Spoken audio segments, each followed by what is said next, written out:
Whether or not you're planning on getting this surgery, I think most people can agree that just the idea of having your butt closed up, it's probably going to be painful.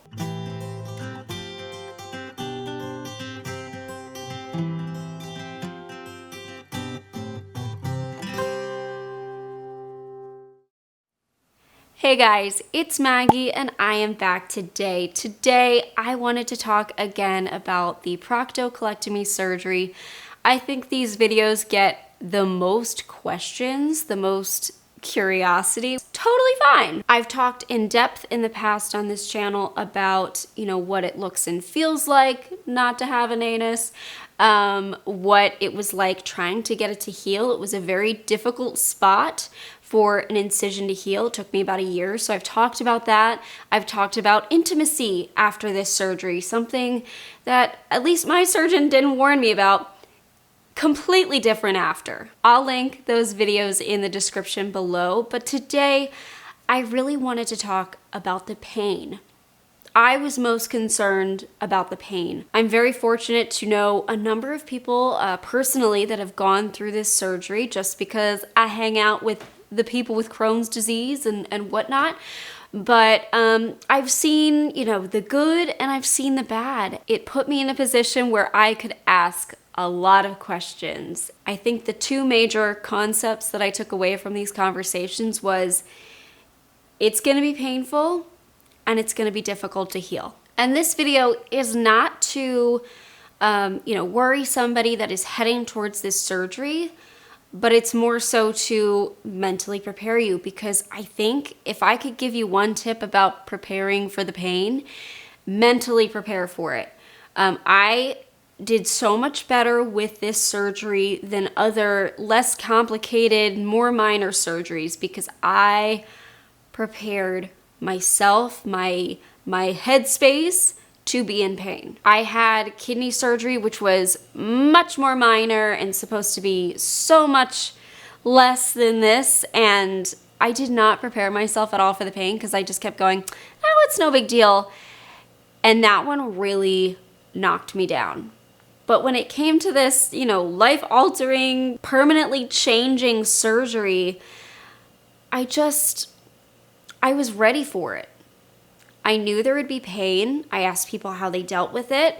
I asked about healing the incision and, potentially what would happen if I couldn't get it to heal. What other surgeries should I prepare for in case this incision doesn't close? So I was, basically ready for worst case scenario. But we're here to talk about all of the other ways to manage pain after this surgery.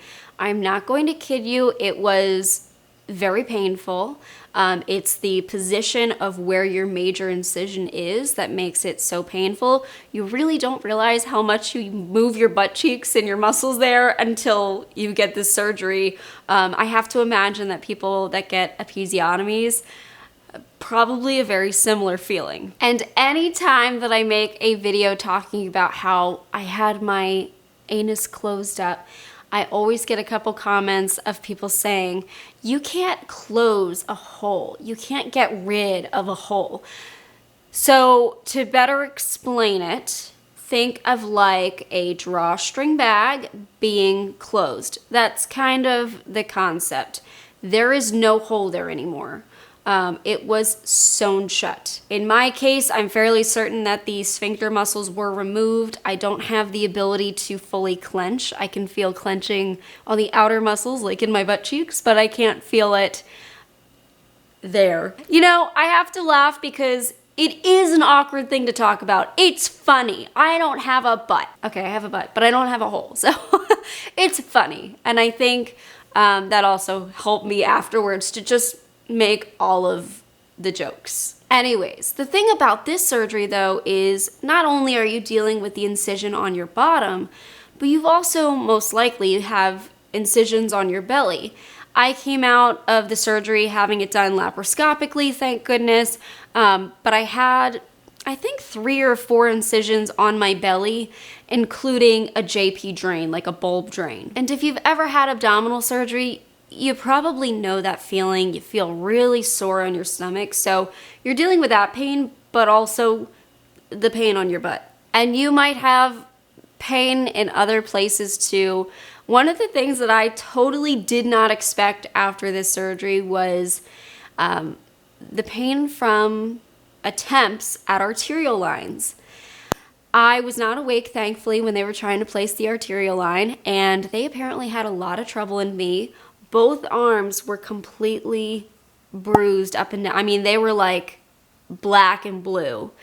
And I actually couldn't move my left arm. I don't think I could straighten it out. There was something. It took about a month for it to finally feel normal again. So there's going to be multiple places of pain. The focus is probably going to be your behind. The first night for me was by far the most difficult. But like I said, I was so mentally prepared for this that I remember being, very drugged up, but in bed trying to get comfortable. And I was not laying on my back, but not laying on my side. I was like tilted, so my butt was lifted off of the bed. I wasn't putting pressure on it. I was so uncomfortable, and I had this nice male nurse. Poor guy had to look at my backside. Poor me. I was so embarrassed. But overnight I had this nurse, and he had to help me kind of like tilt side to side. And I remember telling him, I'm so afraid to move. I'm so afraid to screw something up. But I kept reminding myself that night, as I was so uncomfortable and just wishing for it to be over, I said, this is the worst night you're going to have. It will get better from here. You will slowly get more comfortable. You'll figure out how to move your body. I think that's the main thing is anything that you get operated on, you're afraid to touch it. You're afraid to move it because you don't want to screw whatever the surgeon did up. And that was my fear. I was so afraid I was just going to split the cheeks and rip the whole thing apart. But I just kept reminding myself, every day you're going to get a little bit better. You're going to get a catheter removed, an IV removed, a drain removed, and you're going to feel more like yourself. It just takes time. The next day, it is very likely that your nurses will try to get you out of bed. The sooner you get walking, the better. And I remember, I was a nurse. I worked with patients after surgeries. And so my mindset was that very first morning, I was asking the nurse, okay, can I please get out of bed? I want to start my walking. And I also want to start getting used to the feeling of what this will be like. I believe either Zach or my dad was there. I can't remember. But one of them took me on my first walk around the unit. I took, half a lap. I think I just walked down the hallway and back. But I did it multiple times that day because the sooner you start moving your body, the sooner you get used to your new normal. It was difficult getting out of bed, the swinging of your legs, knowing you're not allowed to sit on your butt, but you still have to somehow sit up.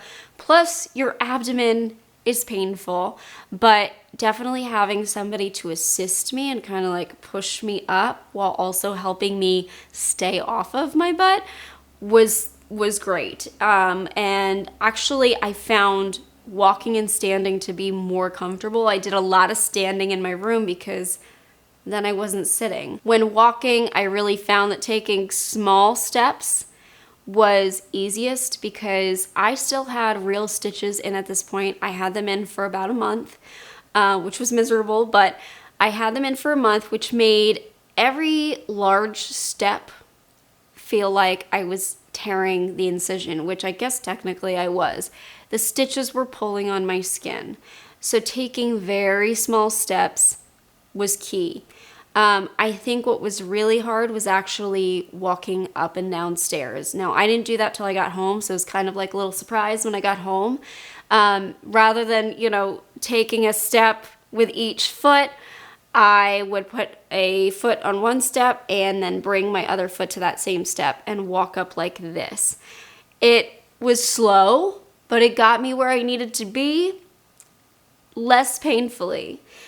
Getting into my bed at home too, what was really helpful was a step ladder because our bed is kind of high up off the ground. And even if yours is not that high, you might find it helpful just to get a little step ladder or a stool or something just to help you not spread your legs far from each other. There are two things that I would recommend you get. One for everybody, the other for females.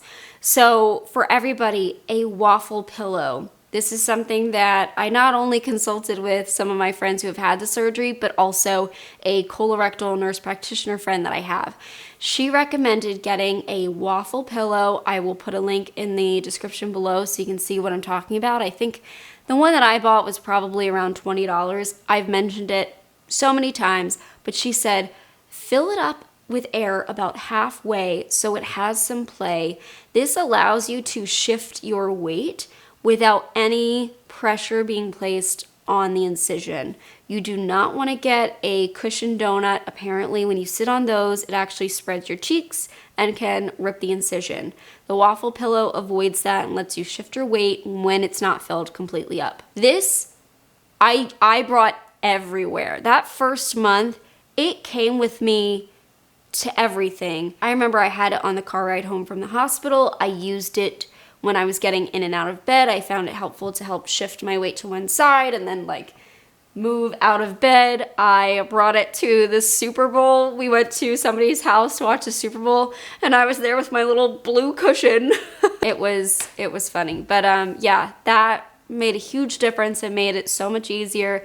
It allowed me to sit without sitting because you're not really allowed to sit fully right after surgery. The thing that I would recommend for females, and I actually didn't use it, but looking back, I should have. It could have made all the difference, was a funnel. You know those funnels that are like kind of a gag gift, but not really, that allow ladies to pee in the woods if they want to?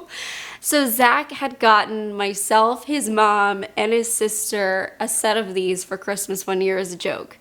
I should have used it because one of the main things that I discovered immediately after surgery, I don't know why I didn't think about this, was when you pee, it can get back towards your incision and burn. Oh my gosh, it burns so bad. So what I wound up doing was sitting really far forward to like avoid it going backwards. But a funnel would have taken care of that problem and also made it so you didn't have to sit on the toilet. I kind of hovered over the toilet, which was so uncomfortable. I don't know. Is what it is now. I survived it somehow, but highly recommend a funnel. Now I know this video is mainly about the proctocolectomy incision, but you also likely have those abdominal incisions as well. And for those, this is something that I had done way in the past. A nurse when I was very young, when I got my ostomy, taught me how to do this. Make a hug pillow. You can either just have a firm pillow, a firm small pillow that you can hold against your stomach, or you can make one by folding up a blanket a bunch of times till it's like a little square, and you hold it against your abdomen. And not only does it help with pain when you're moving around, it also makes you feel secure. I personally, every time that I've had abdominal surgery, it feels like my guts are gonna fall out my incisions. Like I just feel like everything's gonna fall apart. And this hug pillow just gave me a bit of security. I could hold it really tight to my abdomen and it just made me feel better. It just made me feel more comfortable moving around. I highly recommend that for the upper incisions. Like I said earlier, I did have real stitches. Some people get the regular stitches, some people get the dissolvable. I had regular stitches and I had them in for about a month. I had to go back a couple times because, you know, they determined I wasn't quite ready to get them removed.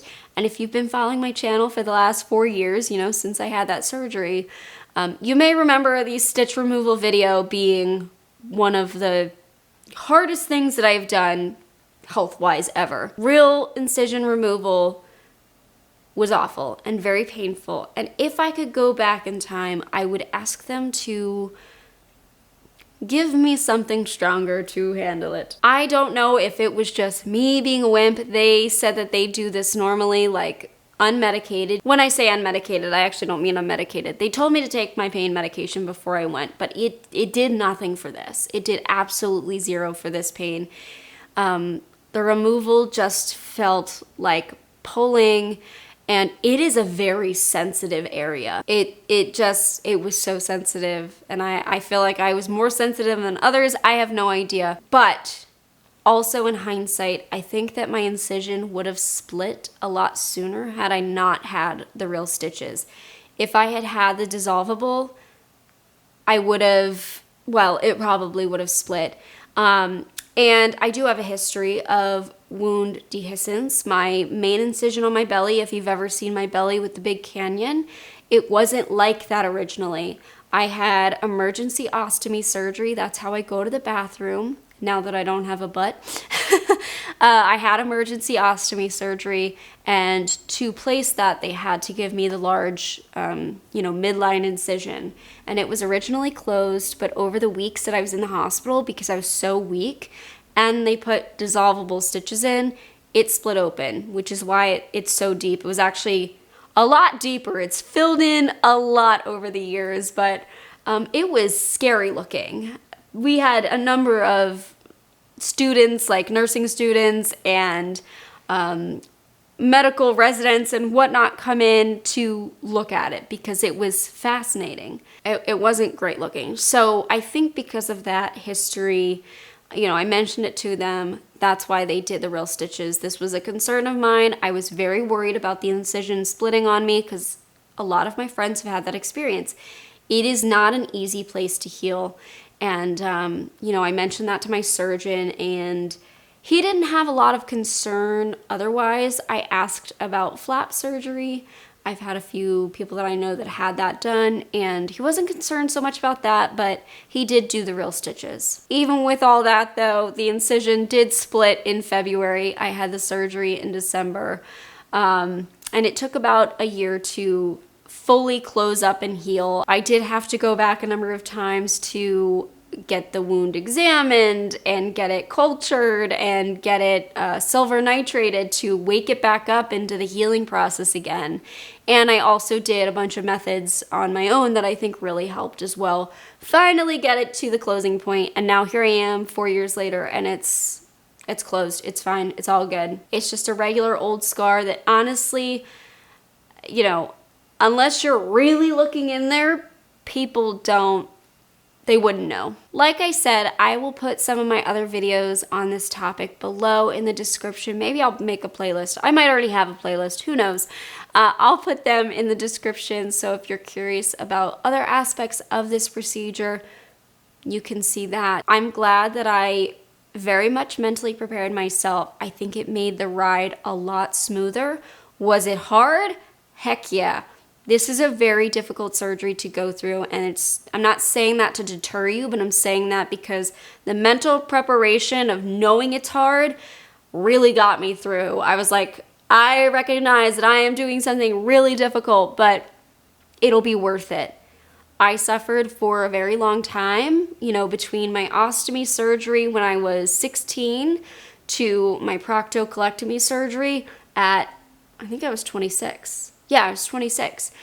10 years I went with a colon that was very diseased, both from Crohn's and diversion colitis, and a rectum that just was so strictured and couldn't expel the mucus that I had been building up in my colon. It made me so uncomfortable. I felt bloated all the time. I was constantly in the bathroom trying to clear the mucus, but being unable to. My sphincter muscle was constantly spasming, and I went through that a lot. And I wish I had done it sooner because maybe, I don't know, I could have avoided all that pain and discomfort all those years. Anyways, thank you so much for watching this video. If you have any questions, please leave them below. I know I'm not the only one here that has had this surgery, so maybe some others could chime in with answers or tips or whatever in the comments below. Thank you so much for watching this video, guys, and I will see you very soon. Bye, guys.